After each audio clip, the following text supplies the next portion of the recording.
자, 다시 정리를 하면 이래요. 도덕적 위태를 규제하기 위한 방법이 뭐냐라고 봤을 때, 자, 도덕적 위태라 하면 아까 뭐 했어요? 자, 인수 제한 그리고 면책. 자, 이런 것들이 우리가 도덕적 위태를 자, 규제하기 위한 수단이라 했죠. 자, 이거 말고도 또 있어요. 또 있을 수 있는데, 자, 우리가 일부 보험, 우리가 아까 좀 전에 얘기했듯이 보험회사에서 일정 부분을 소액에 대해, 소손해에 대해서는 계약 가입자한테 부담을 시킬 수가 있겠죠. 부담을 시킬 수가 있는데, 그거보다는 좀 크게, 금액을 자기 부담금을 크게 부과해서 처리를 할 수가 있다라는 거. 그래서 자기 부담금을 높여서 부담을 가입자에게 부담시킨다.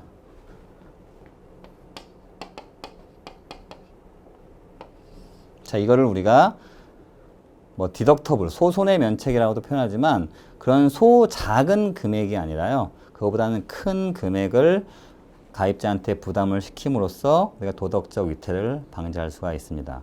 그래서 일부 보험에 대한 정의인데, 자, 일부 보험에 대한 정의 관련돼서 자, 제한한 부분들이 이런 것들이 있는 거예요. 손해액의 일부를 자기 보험 가입자가 부담하게 하는 것들인데요. 자, 이런 것들 중에 대표적인 게 이제 일부 보험. 그죠? 일부 보험이 있고 공동 보험이 있는 거예요. 그죠? 자, 그럼 공동 보험 설명할게요. 자, 공동 보험이란 뭐냐? 자, A라는 보험회사가 있고 B라는 보험회사가 있어요. 두 보험회사가 존재했을 때 같이 부담을 하겠다는 거예요. 공동으로. 자, 이것도 우리가 공동보험이다라고 표현을 하지만 얘는 우리가 중복보험에서 적용하는 사항들이죠. 근데 이렇게도 적용할 수 있어요. 여기가 보험 가입자에게. 자, 보험 가입자 간에. 보험 가입자와 보험자 간에 손해를 일정 부분 부담하게 한다라는 거죠. 근데 이거를 우리가 일부 보험이라고 표현해요. 일부 보험. 근데 이렇게 보험 가입자한테 일부를 부담하게 하는 것들이 자, 일부 보험일 수도 있고 또 얘기했던 거죠. 디덕터블. 아까 공제 면책도 여기에 적용이 될 수 있습니다. 자, 디덕터블. 자, 같은 얘기니까 계속 반복해서 정리하세요. 자, 디덕터블. 자, 이런 것들 포함되는데요. 자, 이런 부분들. 자, 이것도 우리가 공동보험이라고 얘기하고, 자, 얘는 이제 일부 보험이라고 얘기하는데, 자, 얘를 우리가 정리하는 방법은 또 하나가 있어요. 자, 공동보험 조항이라고 해서, 자, 공동보험 조항. 자, 공동보험 조항이 있는데요. 이 공동보험 조항이라는 게 뭐냐. 여기에, 자, 가액이 있어요.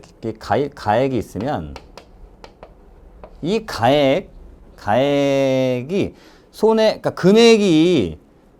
그러니까 보험 가입 금액이 있으면 일정 수준, 그러니까 가액 대비 일정 수준의 금액을 가입하면 사고가 났을 때 비례 보상하지 않고 실손 보상해서 주겠다.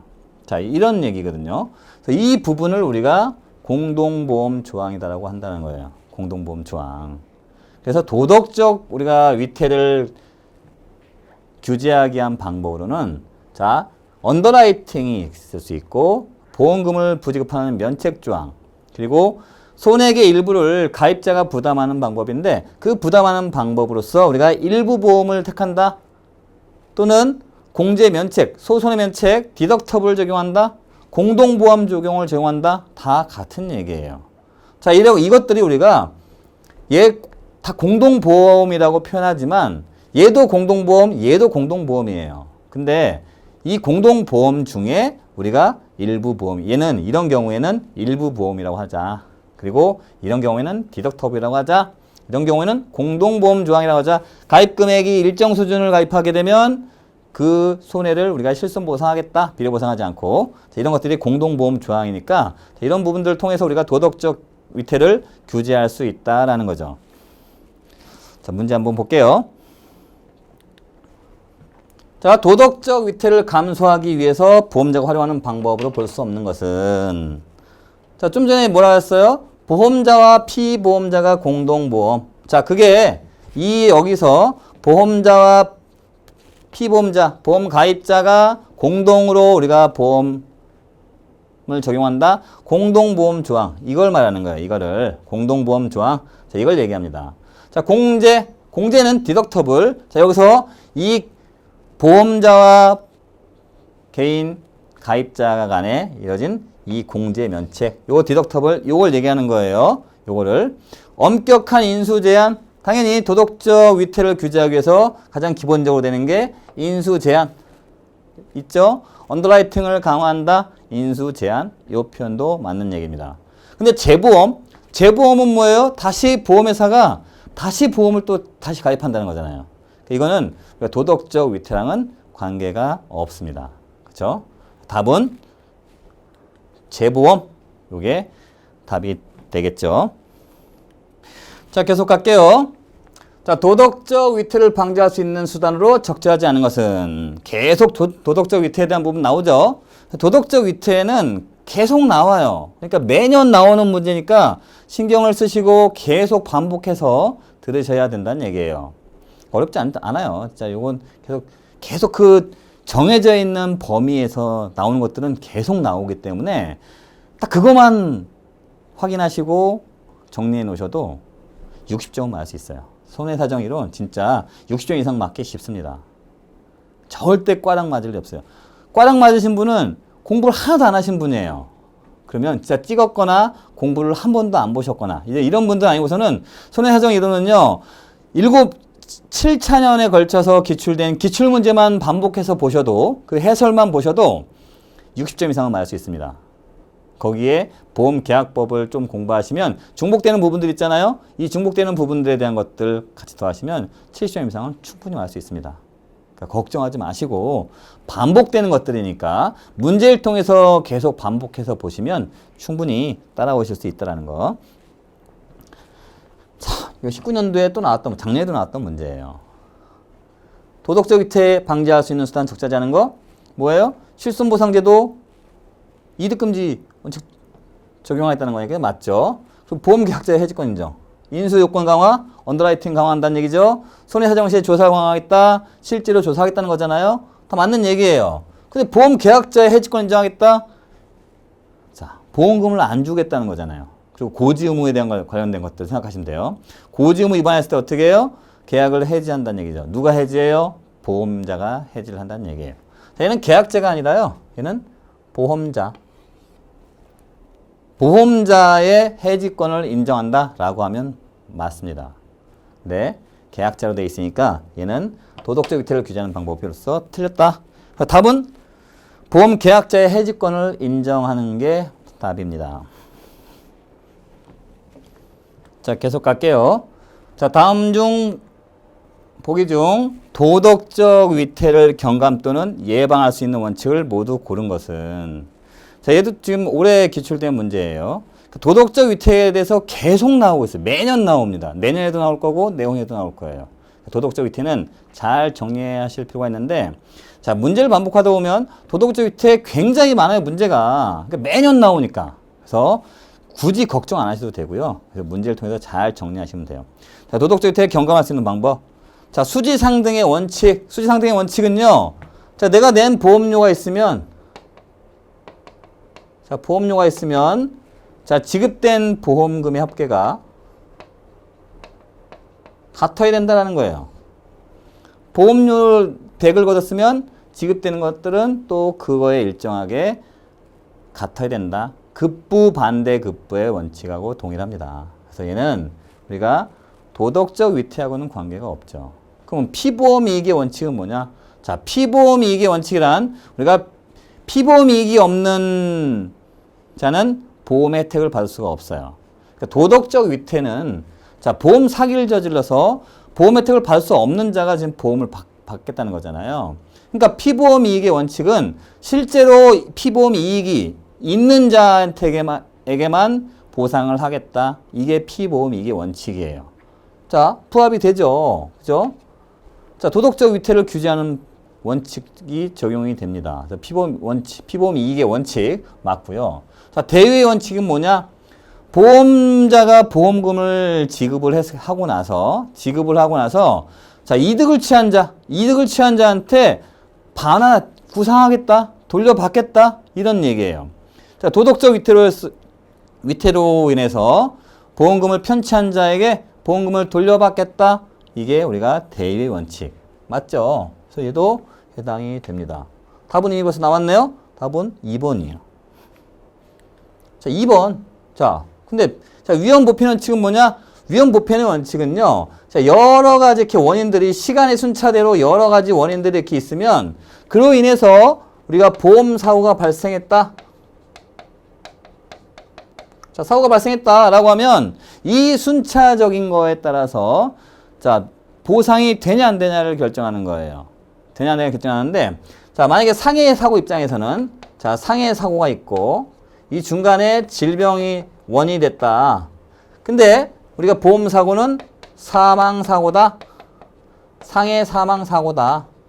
자, 그러면 시간의 순서에 따라서 가장 먼저 나온 게 뭐냐? 얘는 우리가 담보하는 위험이라고 해요. 담보하는 위험. 근데 얘는 상해보험 입장에서는 질병은 담보하지 않죠. 얘는 비담보위험이에요. 비담보위험. 자, 비담보위험이라고 하는데 자, 비록 담보위험 다음에 비담보위험이 왔을지라도 결과가 상해 사망이면 상해보험금을 주겠다. 이게 위험 보편의 원칙이에요. 자, 질병 입장에서 어때요? 질병담보에서는 자, 질병에서는 질병이 원인이었겠죠. 그죠? 근데 질병 사고였는데 상해 사고가 왔어요. 이후에 그리고 나서 질병으로 사망했다. 자, 그래도 우리가 질병보험이 먼저 왔을 경우에는 선행되는 원인에 의해서 발생한 거는 보상하겠다. 뒤에 비담보나 뭐 면책 사고가 와도 보상하겠다. 이게 우리가 위험 보편의 원칙입니다. 자, 그래서 위험 보편 원칙은 도덕적 위태랑은 관계가 없죠. 답은 피보험 이익의 원칙, 그 다음에 대위의 원칙. 이게 답이에요. 자, 다음 보기 중 도덕적 위태를 유발하는 원인을 모두 고른 것은 자, 얘도 올해 기출문제입니다. 올해 기출문제고 계속해서 도덕적 위태 나오죠. 이거 반드시 기억하셔야 되는 거예요.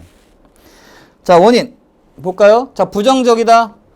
무관심, 부주의, 사기. 자, 일단 딱 들어오는 거 있죠. 자, 무관심, 부주의. 얘는 뭐예요? 방관적 위태.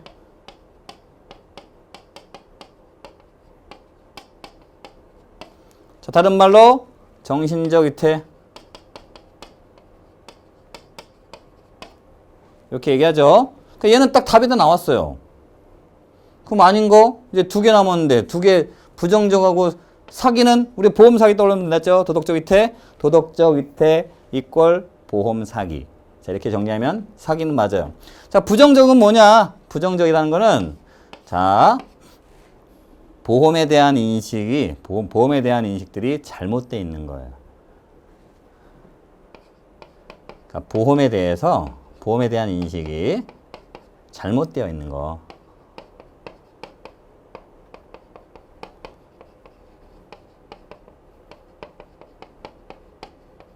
자, 잘못되어 있는 상태. 자, 이거를 우리가 부정적이다라는 표현을 쓰는 거예요.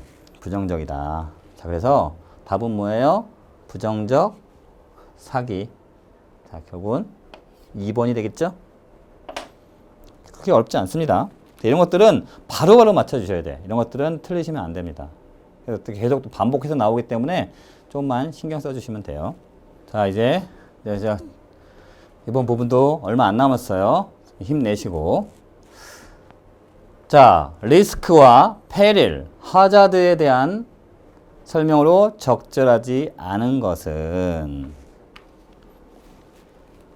자, 적절하지 않은 것은 자, 보험 실무에서 말하는 위험은 그러니까 리스크를 의미하며 페릴 또는 해저드를 의미하는 경우는 없다 라고 얘기해놨어요.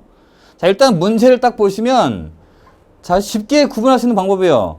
우리가 거의 대부분의 우리가 국가 자격시험에서 보면 확실하게 단정을 져서 우리가 보기를 내는 경우는 거의 틀린 답이다라고 보시면 돼요. 이것도 마찬가지예요. 자, 페릴 해저드 의미하는 경우는 없다. 단정을 져버렸어요. 저는 딱 봐도 이게 답일 것이다라는 게 딱 눈에 들어올 것 같아. 자, 아까 제가 뭐라 했어요? 우리가 보통 얘기하는 위험을 리스크를 얘기한다 했죠. 손해 발생, 손실 발생의 가능성을 우리가 위험이다라고 정의했습니다. 근데 그 손실을 일으키는 원인이 손인이라 했죠. 그 손인을 일으키는 우리가 상태나 조건을 위태라고 해놨어요. 그러면 위태, 손인, 손실, 그리고 위험 이런 것들을 우리가 실무상에서는 구분하지 않고 다 그냥 위험이다라고 표현한다 그랬죠. 그래서 우리가 원래는 도덕적 위태라고 표현해야 되지만 실무에서는 뭐라고 표현해요? 도덕적 위험이다 라고 얘기를 해요. 그죠? 그리고 담보하는 우리가 손인, 우리가 covered with. 자, 우리가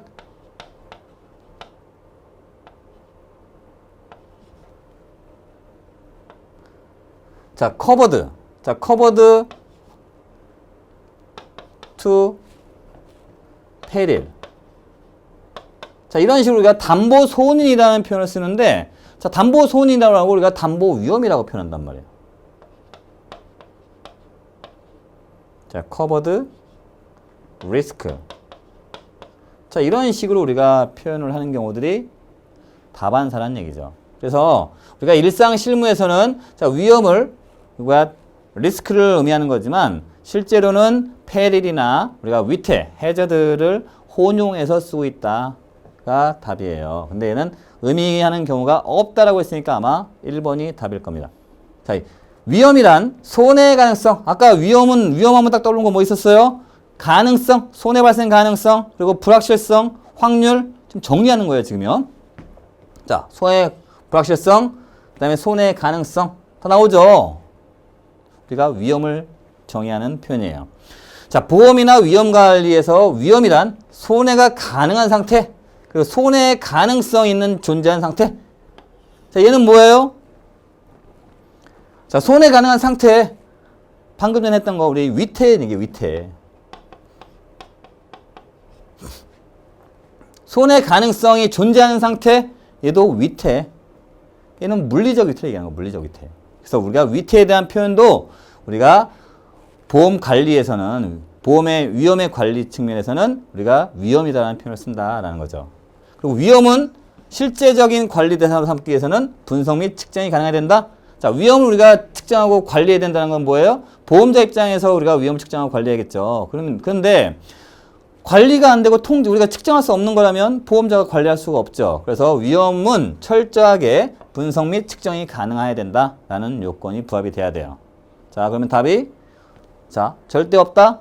틀렸다는 거예요. 그러니까 문제를 한번 문제만 보셔도 충분히 풀 수 있는 부분이다. 그래서 위험에 대한 정의에 대한 문제였어요.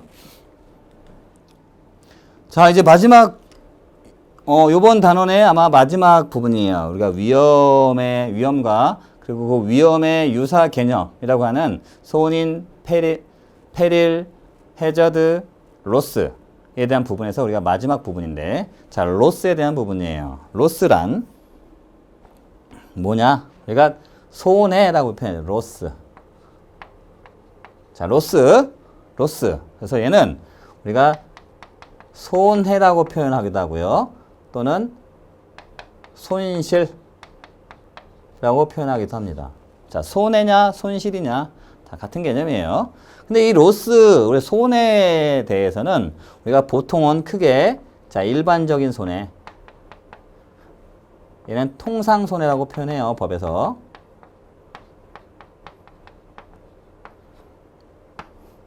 그리고 특별 손해.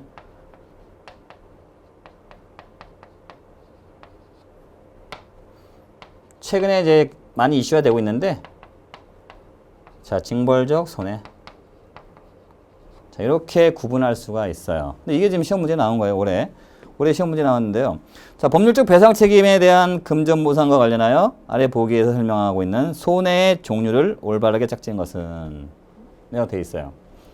자, 우리가 일반 손해란 뭐냐? 일반 손해는 일단 모든 손해는 사고와 그 보험 사고와는 인과관계가 있어야겠죠. 근데 특별하게 자, 일반 손해를 얘기하는 거예요. 일반 손해는 보험 사고와 그리고 결과 우리가 보험 사고와 우리가 결과가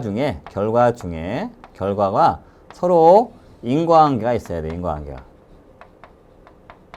인과관계가 있는 경우로서 자, 이런 사고가 발생하면 자, 누구나 손해를 입을 수 있다. 우리가 이제 이런 표현들을 사회 통념상이다라는 표현을 써요. 그래서 일반인들의 시선에서 봤을 때 자, 이렇게 사고 나면 자, 이 결과가 올 거야 라는 것들이죠. 그래서 이런 결과들을 보는 게 우리가 일반 손해라고 해요. 일반 손해. 그러니까 누구나 이해할 수 있는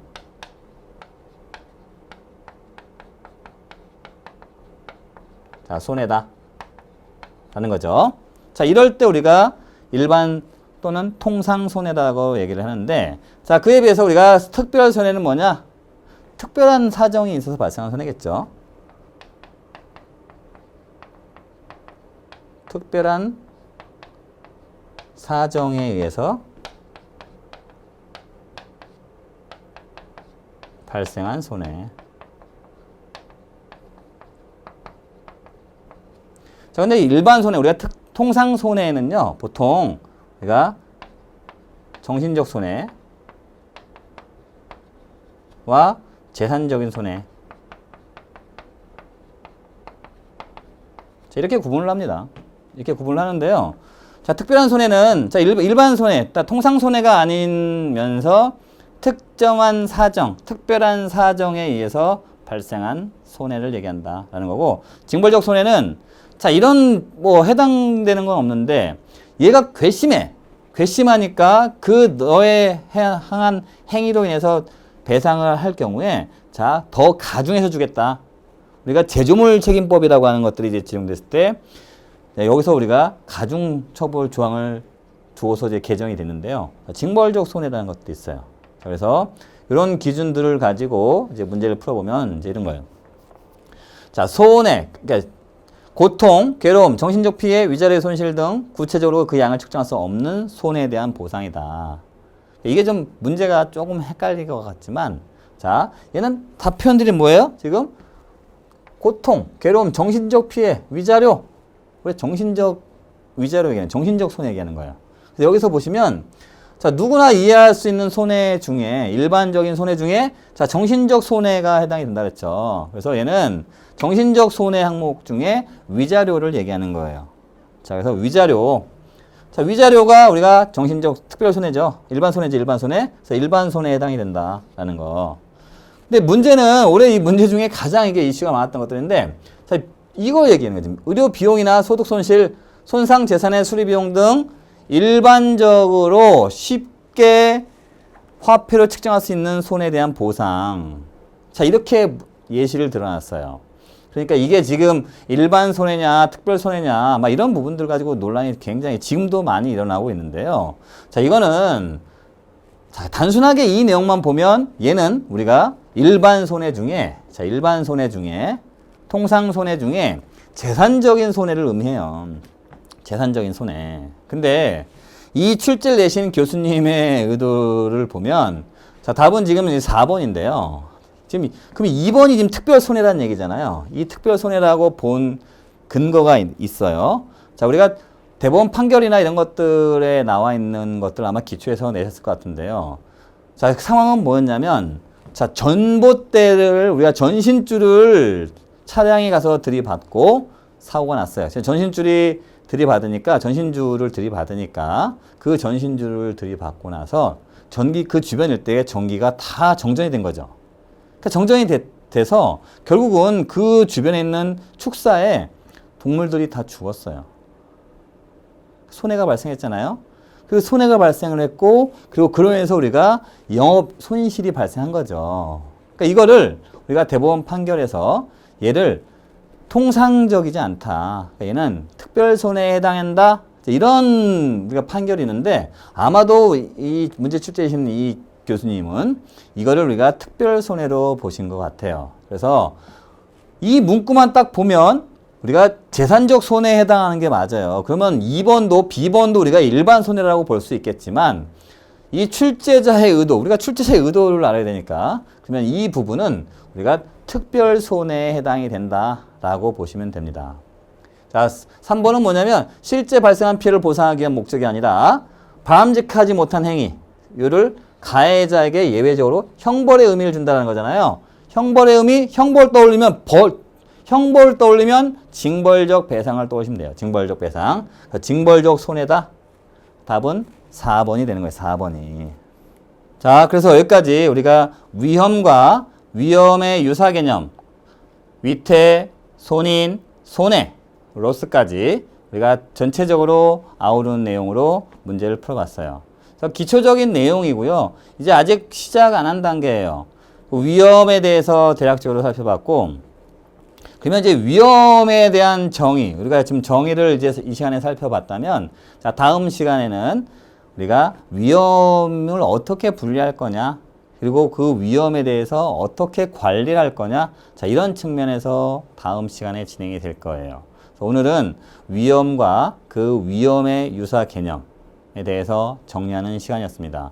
그래서 첫 시간이었고, 자, 좀 어려울 수 있어요. 다소 어려울 수 있고, 그리고 처음 손해사정사를 준비하시는 수험생들에게는 더 생소하고 낯선 용어이기 때문에 어려울 수 있는데요. 자, 차근차근 따라오시고, 그리고 반복해서, 그리고 모르면 그 해당 바로 윗부분에 대한 내용들을, 이론적인 부분들을 보시면서 문제의 해설을 먼저 충분히 한번 읽어보시고 문제를 풀어보시면 다 충분히 납득하실 수가 있을 겁니다. 그래서 잘 따라오시고 천천히 따라오시기만 하면 충분히 손해사정 이론 극복하고 또 고득점 알 수가 있으니까요. 그건 제가 장담을 드릴 테니까 믿고 따라오시면 다 좋은 결과 이룰 겁니다. 그래서 오늘은 여기까지 마치고 다음 시간에 또 찾아뵙도록 하겠습니다.